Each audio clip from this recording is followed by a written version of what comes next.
Okay, this is our new PVC air cannon we just built with the modified sprinkler valve that we have in our other video. And we're going to show you how to make it today.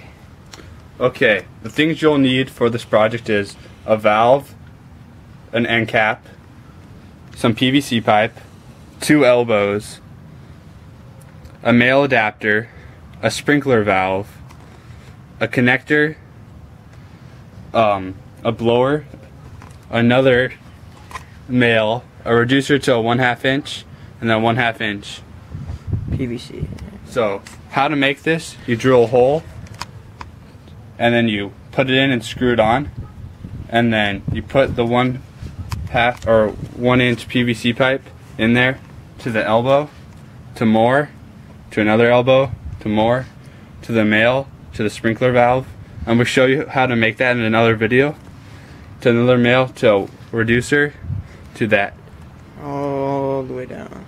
And this project cost about $35.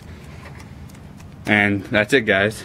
And we chose to use 1/2 inch PVC pipe so we could shoot smaller projectiles. It really doesn't matter, you can use any size as long as you adapt to the sprinkler valve. And you can buy about 2 inch sprinkler valves, I think is the max. So it can get pretty big.